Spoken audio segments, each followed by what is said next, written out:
Hi అండి. Welcome to Anarghya tips and blogs. ఈరోజు అమ్మవారి అవతారం వచ్చేసి మహాచండీదేవి అవతారం అండి.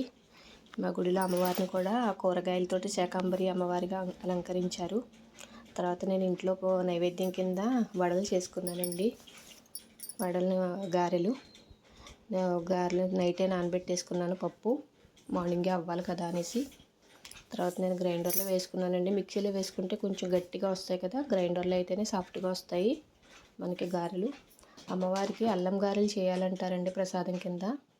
అందుకనేసి నేను అల్లం, ఉప్పు, జీలకర్ర, కరివేపాకు వేసుకుని ఇలా పిండిని సిద్ధం చేసుకున్నాను. చాలా మెత్తగా ఉందండి పిండి వచ్చేసి. చాలా సాఫ్ట్గా వస్తాయండి గ్రైండర్లో వేసుకుంటే. మిక్సీలో కొంచెం గట్టిగా వస్తుంది. చాలా కొంచెం పలుచగా రుబ్బుకోవాలి. పలుచగా రుబ్బుకుంటే నూనె పీల్చేస్తుంది. అందుకనేసి నేను గ్రైండర్లోనే రుబ్బుకున్నాను. ఇలా ప్రసాదాన్ని నైవేద్యాన్ని సిద్ధం చేసుకున్నాను. ముందుగానే రెడీ చేసుకుని నేను పూజ మొదలు పెట్టుకుంటాను.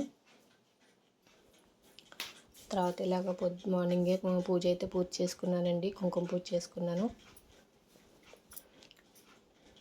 పూజ చేసుకుంటే మనసు ఎంతో ప్రశాంతంగా హాయిగా అనిపిస్తుందండి. పూజ అయిన తర్వాత అలా అమ్మవారిని చూస్తూ ఉంటే మనసుకి ఎంతో ఆనందంగా అనిపిస్తుంది.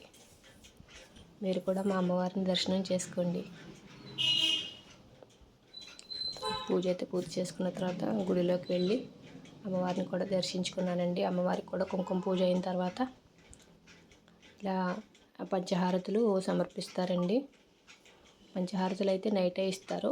మార్నింగ్ అయితే మామూలు కర్పూరంతో ఆరతిస్తారు. ప్లీజ్ సబ్స్క్రైబ్ చేసుకోండి.